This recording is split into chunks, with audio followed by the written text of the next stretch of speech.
తాను టీడీపీలో కొనసాగడంపై రాజేష్ మహాసేన కీలక వ్యాఖ్యలు చేశారు. పొత్తుకు వ్యతిరేకంగా మాట్లాడింది మొదట జనసేన నేతలే అన్నారు. తనపై జనసేన నేతలు విమర్శలు చేసినప్పుడు ఆ పార్టీ అధినాయకత్వం కనీసం ఖండించలేదన్నారు రాజేష్. కూటమి ధర్మాన్ని ముందు జనసేన నేతలే తప్పారని, కాబట్టి కూటమి నుండి జనసేనను బయటకు పంపి ఆ తర్వాత తనను సస్పెండ్ చేస్తే ఓకే అంటున్నారు రాజేష్ మహాసేన.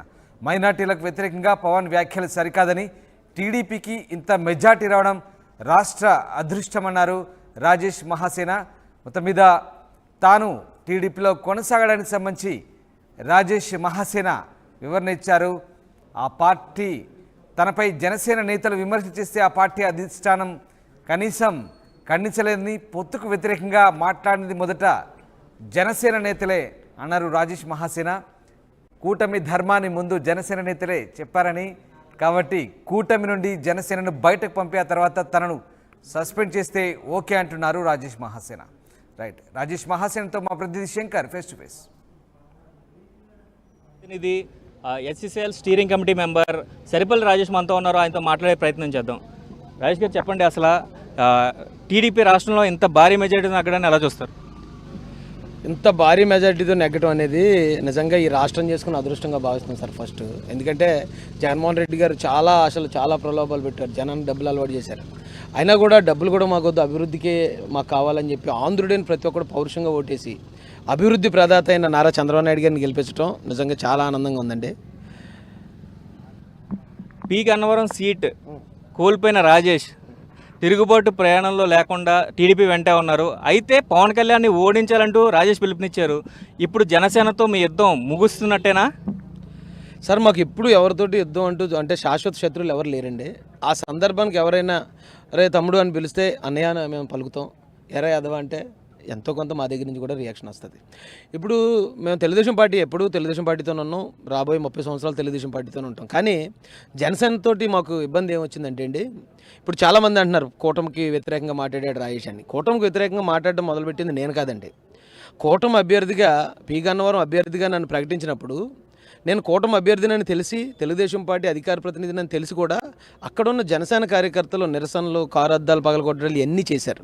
చేసినప్పుడు జనసేన పార్టీ అధినాయకులు కానీ జనసేన పార్టీ అధిష్టానం కానీ వాళ్ళు ఎవరిని సస్పెండ్ చేయలేదు, కనీసం వాళ్ళని వారించలేదు. వారించకపోవడం వల్ల అది ఎక్కడి వరకు వచ్చిందంటే, ఒక సాధారణమైన కుటుంబం నుంచి ఒక వర్గానికి ప్రతినిధిగా వచ్చిన నాకు నేనుగా సీటు వదులుకునే పరిస్థితి వచ్చింది.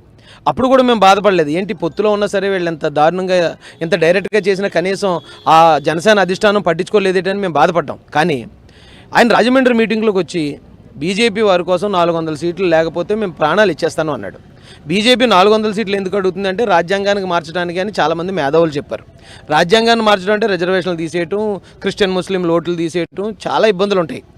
అయితే అవన్నీ తెలియక ఈయన మాట్లాడాడని మేము అనుకోండి, వాటన్నిటికీ ఈయన సపోర్ట్ చేశాడు అనుకున్నాం. తెలుగుదేశం పార్టీలో ఎస్సీలు ఉన్నారు, ఎస్టీలు ఉన్నారు, క్రిస్టియన్లు ఉన్నారు, ముస్లింలు ఉన్నారు. వాళ్ళందరికీ వ్యతిరేకంగా కూటమిలో ఉండి కూటమికి వ్యతిరేకమైన స్టేట్మెంట్ ఈయన ఎందుకు ఇచ్చాడు? ఆ ఇచ్చిన కారణంగా ఓకే, ఆ స్టేట్మెంట్ పవన్ కళ్యాణ్ గారిదే తప్ప తెలుగుదేశం పార్టీది కాదు. సో మేము పవన్ కళ్యాణ్ గారిని వ్యతిరేకిస్తున్నాం, మా ఓట్లన్నీ కూడా మేము తెలుగుదేశం పార్టీకి వేస్తాం, ఇక్కడ క్రిస్టియన్ ముస్లిం ఎస్సీలు అందరం కూడా తెలుగుదేశం పార్టీకి ఓట్లు వేస్తున్నామని వేసాం. ఈ రోజున 135 స్థానాలకు పైగా, దాదాపు టోటల్ కలుపుకుంటే 165 స్థానాలు మనం నెగ్గటం అనేది ఇక్కడ జనసేన వైసీపీకి కాంగ్రెస్ పార్టీ ఓటింగ్గా ఉన్న క్రిస్టియన్, ఎస్సీ, ముస్లిము వన్ సైడెడ్గా తెలుగుదేశం పార్టీ కొట్టారు సార్. ఓకే, ఇప్పుడు పి గన్నవరం సీట్ని రాజేష్ వదులుకున్న తర్వాత పార్టీ నుంచి వచ్చిన హామీ ఏంటి? నేను అసలు ఎమ్మెల్యే సీటే అడగలేదు సార్. ఎమ్మెల్యే సీట్ కోసం నేను అడగలేదు, నాకు ఏదైనా పదవులు కావాలని నేను పనిచేయలేదు. జగన్మోహన్ రెడ్డి గారిని గెలిపించుకున్నాం 2019లో. ఆయన మాకు వ్యతిరేకంగా మాకు అన్ని నష్టం చేసి మమ్మల్ని చంపిన, అవమానాలకు గురి చేసిన ఆయన పట్టించుకోలేదు. ఆయన ఎలాగైనా ఓడించి ఈ కింద వర్గాలు, తక్కువ కులాలు, చేమల్లాంటి మనుషులు అనుకుని తక్కువ చూపు చూస్తున్న వాళ్ళు కూడా తలుచుకుంటూ ఒక ముఖ్యమంత్రిని కూడా దించగలుగుతారు సీట్ నుంచి, అతన్ని ఓడించగలుగుతాం అనేది నిరూపించాలనుకుని మేము తెలుగుదేశం పార్టీ కోసం పనిచేసాం. కానీ ఈ క్రమంలో తెలుగుదేశం పార్టీ అధినాయకుడు చంద్రబాబు నాయుడు గారి ఆయన గొప్ప వ్యక్తిత్వం మేము తెలుసుకున్నాం. గొప్ప వ్యక్తిత్వం తెలుసుకుని ఆ తెలుగుదేశం పార్టీ అంటే ఈ బడుగు బలహీన వర్గాలకి, ఎప్పుడో బాలయోగ్ గారి దగ్గర నుంచి, ప్రతిభా భారతి గారి దగ్గర నుంచి ఎంతమందికి విలువిచ్చిన పార్టీ అని మేము పార్టీలో చేరేదాకా మాకు తెలియదండి. ముందు పార్టీలో చేరడం అయితే జగన్ ఓడించడమే మా లక్ష్యం. ఆ లక్ష్యంతోనే వెళ్ళాం. కాబట్టి ఎమ్మెల్యే సీటు కూడా మేము అడగకుండానే ఇచ్చారు. ఈ పదవులు అనేది కూడా మేము అడగలేదు. నాకు ఒకటేనండి, చంద్రబాబు నాయుడు గారు ముఖ్యమంత్రిగా ఉంటే రాష్ట్రాన్ని అభివృద్ధి చేయాలి. ఆయన రాజేష్ ఈ పని చేయండి అంటే ఆ పని చేస్తాం, రాజేష్ సైలెంట్గా ఉండండి అంటే సైలెంట్గా ఉంటాం. ఆయన వాక్ ఇప్పుడు మేము అనుకున్నది మాత్రం ఈ రాష్ట్రంలో దళిత బహుజనులు తలుచుకుంటే ఒక ముఖ్యమంత్రిని, కొమ్ములు తిరిగిన ముఖ్యమంత్రిని కూడా దింపగలరా నిరూపించాలనుకున్నాం, నిరూపించాం. ఒకవేళ పవన్ కళ్యాణ్ తరపు జన సైనికులందరూ రాజేష్ కూటమిలో ఉండడానికి ఇష్టపడకపోతే, రాజేష్ ప్రయాణం కూటమిలో కొనసాగకపోతే తెలుగుదేశంలో ఉంటారా, లేకపోతే తెలుగుదేశం పార్టీ నుంచి బయటికి వెళ్ళిపోతారా? ఇప్పుడు జనసేన వాళ్ళకి ఇష్టం లేకపోతే జనసేనలో ఉంచకూడదండి, అంతే. వాళ్ళు అలాగే నన్ను జనసేనలో నేను రావడం వాళ్ళకి ఇష్టం లేదు. అప్పుడు ఆ రోజున జనసేన పార్టీలో నన్ను చేర్చుకోలేదు, అది వాళ్ళ హక్కు. కానీ తెలుగుదేశం పార్టీలో నేను ఉండాలా లేదా అనేది నిర్ణయించాల్సింది మా అధినాయకుడు నారా చంద్రబాబు నాయుడు గారు. ఆయన కోసం మేము నిలబడ్డాం, ప్రాణాలు తెగించాం, కేసులు భరించాం. తెలుగుదేశం పార్టీ గెలుపు కోసం ఎప్పుడూ తెలుగుదేశం పార్టీకి దూరంగా ఉన్న ఎస్సీస్లో చంద్రబాబు నాయుడు గారి యొక్క గొప్ప లక్షణాలు తెలియజేసి అప్పుడుకి నియంతలా ఉన్న జగన్మోహన్ రెడ్డిని కూడా ఎదిరించి పార్టీ కోసం ప్రాణాలు తెగించి నిలబడ్డవాళ్ళం మేము. చెప్తే చేయడం నేను నిజమే, ఒకవేళ పొత్తుకు నేను వ్యతిరేకంగా మాట్లాడాను, అది వాస్తవం, డౌట్ లేదు. కానీ నాకన్నా ముందు మాట్లాడింది జనసేన వారు మాట్లాడారు. నాకన్నా ముందు నా మీద వ్యతిరేకత క్రియేట్ చేసింది, నిరసనలు తెలియజేసింది జనసేన వారు చేశారు. ఒకవేళ పొత్తు నుంచి ఫస్ట్ జనసేన సస్పెండ్ చేసేస్తే తర్వాత నన్ను కూడా సస్పెండ్ చేస్తే మేము అందరం. జగన్ హీరోకి స్టేట్మెంట్ ఇచ్చాడు రిజర్వేషన్ల పైన, అది ఒక మగతనం కనిపించింది. మేము ఎలా ఉండాలనుకున్నాం అలాంటి నాయకుడిగా ఇప్పుడు జగన్ మాకు ఇప్పుడు కనిపించారంటూ ఎన్నికల చివరి దృష్టిలో మీరు అలా మాట్లాడారు, దాన్ని మీరు ఎలా చెప్తారు?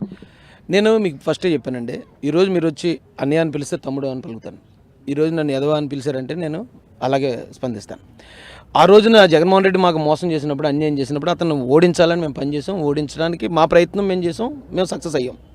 కానీ జగన్మోహన్ రెడ్డి మాకు అనుకూలంగా మాట్లాడినప్పుడు, వర్గాలకు, బలహీన వర్గాలకు నేను అండగా నిలబడతాను అన్నప్పుడు, శత్రువు అయినా సరే ఒప్పుకుని తీరే నైజం అది. అతను శత్రువు కాబట్టి మంచి చేసినా సరే మేము పట్టించుకోము, లేకపోతే అతను శత్రువు కాబట్టి ఆడే ఎంత మంచివాడన్నా మేము ఎదవని చెప్తాం అనే రకాలం కాదు. మేము మంచి ఉంటే అది ఎక్కడున్నా మంచే, చెడు ఉంటే నా పక్కన ఉన్నవాడు చెడ్డగా ఉన్నా సరే నేను అతను ఇమ్మీడియట్గా తిరస్కరిస్తాను. బడుగు బలహీన వర్గాలకి రాజేష్ సపోర్ట్ ఎలా ఉండబోతుంది ఫ్యూచర్లో? బడుగు బలహీన వర్గాలకు నేను సపోర్ట్ ఇవ్వడం నా కుటుంబ సభ్యుడిని. నేను ఆ ఇంట్లో వాళ్ళకి ఏదైనా కష్టం వచ్చిందంటే మొదట కన్నీరు నా కంట్లోంచి కారుతుంది. ఎందుకంటే కష్టం అంటే ఏంటో తెలిసి వచ్చినోడిని, అన్యాయంగా అరెస్ట్ అయినోడిని, 22 రోజులు జైలు అనుభవించినోడిని, ఈ రాష్ట్రం వదిలి పక్క రాష్ట్రంలో కుటుంబంతో 2 ఆడపిల్లలతో ఒక కారులో 5 సీటర్ కారులో 10 రోజులు తలదాచుకున్నాను. జగన్మోహన్ రెడ్డి ఒక TV9 అని ఒక ఛానల్ ద్వారా పెట్టించిన కేసులకి ఇన్ని కష్టాలు అనుభవించినోడు కాబట్టి కష్టం విలువ నాకు తెలుసు. అది బడుగు బలహీన వర్గాలు కాదు, అగ్రవర్ణాల్లో ఉన్నోడన్నా ఇది పలానోడు కష్టపడుతున్నాడంటే ఆడి కోసం ముందు నిలబడేది 200% మహాసైన్యం అండి. ఇది ఇక్కడ పరిస్థితి. మహాసేన రాజేష్ అయితే కూటమి నుంచి టీడీపీకే మేము సపోర్ట్గా ఉన్నాం, ఎప్పటికీ చంద్రబాబు మాటే శిరసావహిస్తానంటూ మనతో చెప్తున్న పరిస్థితులు ఉన్నాయి. కెమెరామెన్ విజయ్తో శంకర్.